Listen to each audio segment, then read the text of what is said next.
C'est là où je me suis dit, mais il y a moyen de devenir cinglé. Et c'est comme ça qu'est né Cinglé.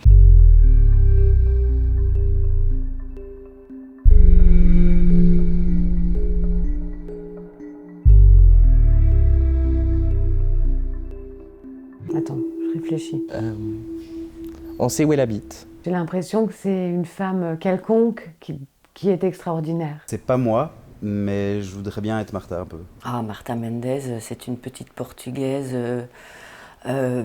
qui perd pied en lisant un article de journal en découvrant un meurtre de femme et qui veut changer le monde. C'est ça en fait, je crois qu'elle essaye de se dire qu'elle va toujours... qu'elle va toujours y arriver, elle répète les mêmes actions et tout, et puis ces femmes arrivent comme ça, retombent à chaque fois de la même manière, enfin sont tuées pas forcément de la même manière, mais en tout cas meurent. C'est quelqu'un qui, comme nous, en fait, découvre quelque chose qui existe devant sa porte, autour de chez elle, et qui n'a pas la faculté qu'on a, nous, de mettre ça dans une case et de se dire, bah oui, c'est dur, mais...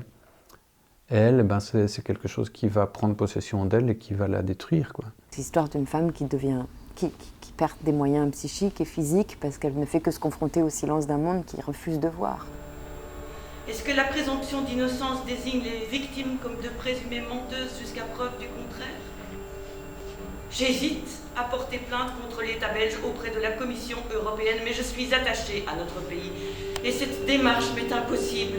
Elle écrit des lettres au roi en lui disant « Mais est-ce que vous vous rendez compte qu'il se passe ça dans notre pays? Il faut faire quelque chose, vous seul pouvez faire quelque chose. » Elle est fantastique d'idéal. Son combat compte plus que tout le reste.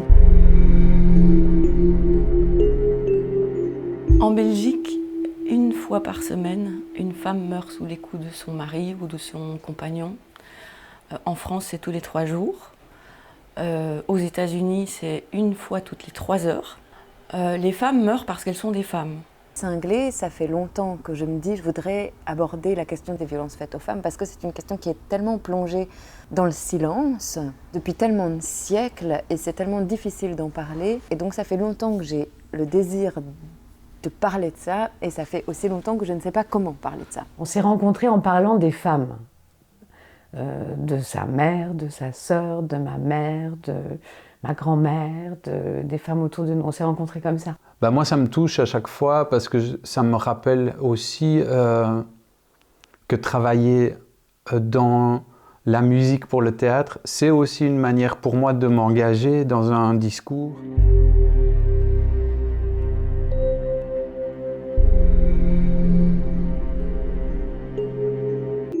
Ravie de retrouver son écriture, puisque je trouve que c'est en tout cas c'est une écriture qui est très, très fort ancrée dans la société. L'écriture de Céline est vraiment une écriture narrative. Céline ne me demande pas d'incarner le personnage de Martha Mendes, mais de me laisser envahir par elle via le mode de la narration. J'ai abordé ça comme si j'étudiais un roman. Mais de temps en temps, dans l'écriture, Martha apparaît, soit par le corps, soit par la parole, mais je dois me laisser déborder par ce personnage-là et je ne dois pas l'interpréter. C'est lui qui doit venir à moi. J'ai une partition qui est surtout corporelle, parce que j'interprète les figures, notamment des femmes qui sont mortes. Et alors encore, ça c'est super, et même quand tu l'as attrapé une fois,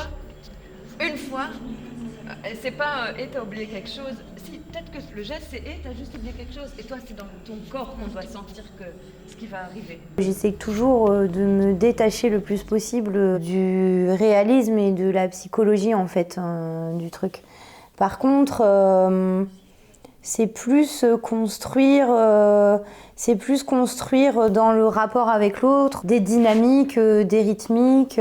C'est super chouette dans des projets comme ça où on se retrouve au tout début et où elle nous posait des questions sur qui dit ça, pourquoi, voilà, et c'était vraiment un chouette moment où le moment du tout est possible et on essaye de garder ça le plus longtemps possible et par rapport au fait qu'elle soit documentée.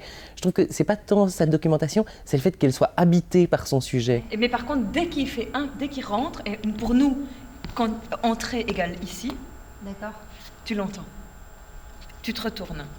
On essaye de repérer les endroits dramaturgiques où la musique peut rentrer pour prendre un rôle, pour raconter une émotion ou pour amener une dynamique rythmique dans le récit. On accompagne un projet de mise en scène. Alors bien sûr, on inscrit des intentions. Une image va raconter quelque chose, alors qu'une autre raconterait autre chose. Donc on fait des choix d'images pour soutenir un propos, c'est certain. Mais dans une création d'éclairage, il n'y a pas de combat.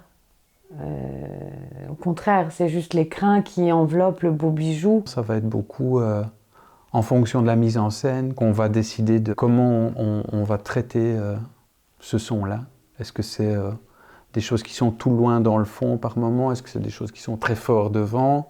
Est-ce que c'est des choses qui viennent en cours de scène ou est-ce que c'est des choses qui ponctuent? Ça m'a été aussi transmis de faire très attention au côté romantique un peu de la femme qui meurt, qui pourrait rester une belle image comme ça, ou de la femme qui se victimiserait. Enfin, je crois que c'est important aussi de montrer des caractères de femmes assez fortes en fait. Et parce que voilà, c'est toutes des femmes différentes, mais c'est pas forcément des femmes qui étaient des femmes fragiles, en tout cas. Dès que mes yeux se ferment, je ne peux m'empêcher de savoir que quelque part, à proximité, une femme est en danger de mort.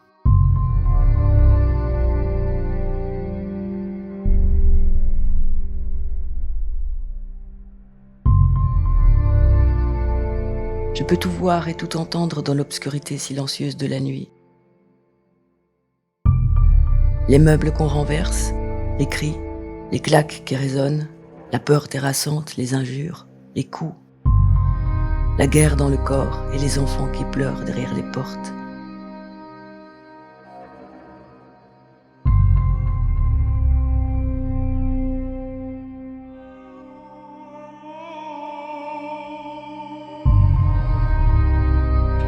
Quand au petit matin je découvre une nouvelle catastrophe dans le journal, j'ai la sensation d'avoir déjà vécu la scène dans mon corps. Heureusement, je perds vite connaissance et ne me souviens plus de rien.